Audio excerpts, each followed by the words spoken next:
अरुण, स्वागत है आपका। बहुत दिनों के बाद आप मुझे बताइए, ये आरक्षण में हकमारी का मुद्दा ये राजनीतिक प्रोपोगेंडा है, ये आपके विरोधी और सत्तारूढ़ दल के विरोधी आवाज उठा रहे हैं, या वाकई में कुछ ज्यादती हो रही है?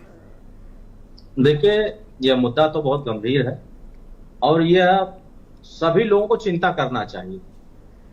बात जहां तक चिट्ठी की आई तो माननीय ओम प्रकाश राजभर जी बिना चिट्ठी लिखे आपके चैनल पर और देश भर के जितने चैनल हैं सारे चैनलों पर खुल करके इस मुखरता से आवाज उठाया कि 69,000 शिक्षक भर्ती में अनियमितता है, गड़बड़ी है, उसको दुरुस्त करने के लिए काम होना चाहिए।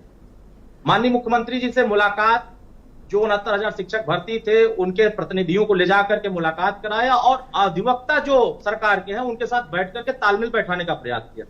लेकिन वो संगठन कई लोगों का समूह बनते हुए ये राजनीति का शिकार हो गया। खैर, वो दिशा बदल गया। मैं सवाल इस बात का करना चाहता हूं कि 2013 अगर उठाकर देखें, 3 अक्टूबर 2013 में आरक्षण के सवाल पर हाईकोर्ट ने क्या फैसला दिया कि जो जातियां आरक्षण का लाभ उठा चुकी हैं उनके आरक्षण पर रोक लगनी चाहिए, जो आरक्षण नहीं पा रही है उनको आरक्षण देकर के आगे उठाना चाहिए। किसने विरोध किया था? जो आज पीडीए का नारा देकर के पिछड़े, दलित, अल्पसंख्यक पता नहीं क्या क्या बात कर रहे हैं, उस समय उनको तो नहीं। आप ये कहना चाहते हो कि जिनको आरक्षण का लाभ प्राप्त हुआ है उनको बाहर कर दिया जाए? रोक लगनी चाहिए। बाहर क्यों करेंगे? अरे मतलब एक पीढ़ी में अगर एक कोई नौकरी पा गया तो बाकियों को आप चाहते हो कि वो मेन कम्युनिटी के बराबर आ जाएं? एक सेकंड प्लीज, बीच में ना बोलिए, अरुण बोलेंगे। अरुण कंटिन्यू। रोहिणी कमीशन का रिपोर्ट अभी 3 जुलाई 2023 को आया। 2644 जातियों का पूरे देश भर में पिछड़े वर्गों का सर्वे। ये आप तो न्याय दिलाने के लिए पिछड़ों को राजनीति कर रहे हो कि जो मिला वो भी कह रहे हो छीन लो? मैं नहीं, बात तो समझिए पहले। आरक्षण मिलना किसको चाहिए? क्या डॉक्टर को मिलना चाहिए? तो घर में एक व्यक्ति को नौकरी मिल गई तो अब तुम कहोगे, आप कहोगे बाहर कर दो? नहीं, मेरी बात समझिए। क्या आरक्षण जो आर्थिक रूप से, सामाजिक रूप से, शैक्षणिक रूप से मजबूत हो चुके हैं, क्या जो कमजोर लोग हैं, जो सामाजिक रूप से दबे हुए हैं, शैक्षणिक रूप से दबे हुए हैं, आर्थिक रूप से कमजोर है, क्या उनको आरक्षण नहीं मिलनी चाहिए? माननीय ओम प्रकाश राजभर जी आज नहीं 2002 से इस बात को कह रहे हैं कि जो पिछड़े मजबूत है वो मजबूत होते जा रहे हैं, जो अति पिछड़े कमजोर है कमजोर होते जा रहे हैं, उनको आगे ले जाने के लिए। अरे भैया, चिट्ठी तो पिछड़ों की सबसे मजबूत कम्युनिटी के लीडर ने लिखी है ना। कुर्मी बिरादरी किसी से कम है? एक लोकसभा में लालजी वर्मा का देखा सुना है आपने स्पीच? आप पॉलिटिकल आदमी जरूर सुने होंगे। और आपने अनुप्रिया की भी चिट्ठी देखी? देखिए, चिट्ठी उनका वो बता सकती है कि उन्होंने किस परिस्थिति में चिट्ठी लिखा।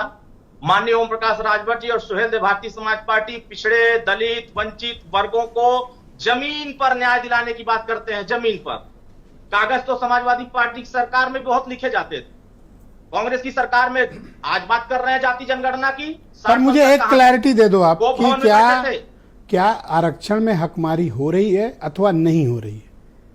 देखिए, आरक्षण में हकमारी हो रही, लेकिन सुन रहे हो, उसको दुरुस्त करने के लिए काम हो रहा है। भी खाएंगे, 6 सालों में भी रहेंगे, जो रिपोर्ट राष्ट्रपति भवन तक पहुंची है, दिखा रहे हैं। उस राष्ट्रपति भवन की रिपोर्ट को लागू कराने के लिए सभी पिछड़े वर्ग के लोग एकजुट होकर के आवाज तो भैया राजभर जी ये बताओ कि आप तो मिनिस्टर हो, आप सत्तारूढ़ दल हो, ये जो मुझे कंप्लेंट कर रहे हो कि हकमारी हो गई, इसको तो हकमारी पर न्याय तो आप ही को दिलाना है ना?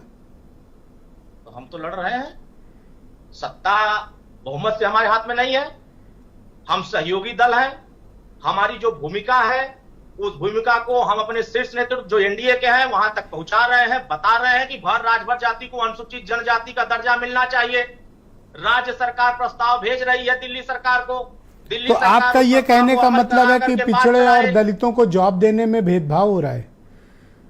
नहीं, देखिए, भेदभाव तो पूर्व की सरकारों ने किया है, वो बात नहीं बताएंगे कि हम लोगों ने भेदभाव नहीं किया। अभी अपना वाला जरा बताओ कि अभी क्या है पोजीशन? नहीं, अभी वर्तमान की राजनीति में देखेंगे तो पिछड़े, दलित, अल्पसंख्यक बड़ी संख्या में सरकारी नौकरियों में आ रहे हैं। जो पूर्व में अभी तो कह रहे थे कि हकमारी हो रही है, सरकारों में नहीं पहुंचते थे, उनको अवसर नहीं मिलता था, 20-20 लाख रुपए। संजय सिंह आपको कुछ जवाब देना चाहते हैं, बीजेपी के लीडर हैं, ये तो मिनिस्टर भी हैं और ये गुर्रा भी रहे। नहीं, हम देखिए ब्रजेश जी, हम हमारे वो सुना इनकी भाषा आपने? नहीं, उस पर हम उनकी अरुण जी की बात पे हम कोई कमेंट नहीं करेंगे। क्यों वो नहीं हमारे कर रहे? नहीं, बिल्कुल नहीं। वो खुल के ये- टीवी पे आपके नहीं, अगेंस्ट बोल नहीं, रहे हैं। हम मनोज काका जी की बात का उनका जवाब भी देंगे। पहले जवाब दो। जरूर नहीं, दीजिए। एक नहीं, बीच में। मनोज काका जी की बीच में बात अभी देंगे। पहला राउंड हुआ ही नहीं। विद्यालयों में कितने पहला राउंड कुलपति पूरा हुआ ही नहीं है। और दलित और पहला पिछड़ा राउंड वर्ग के पूरा एक नहीं है। आप एक देखो, आप एक आपको किसी मैं विश्वविद्यालय मैं का फिर नाम कह रहा हूँ, बताइए। आप गलत मैं कर डिबेट छोड़ के चला मैं जाऊंगा। आपको अगर मैं नहीं दे काका, दूं मनोज समझ को। काका जी दलितों की बात ये कर आप- रहे हैं ओके। प्रमोशन अच्छा, में- दोनों लोग रुको, आप मनोज- बताओ एनटीए वाले में से विधायक का जो एनटीए मनोज में पकड़ा गया है मनोज उसमें जी कितना प्लीज। राजभर जी ने कितना ओके, दिया? राजेंद्र गौतम को मैं इनवाइट करता हूँ इस कार्यक्रम में। पेपर लीक ना, करना एक आधार सेकंड, और डिबेट में 10 मत आया सेकंड। करो, कम से कम चेहरा छुपा All right, करो। okay.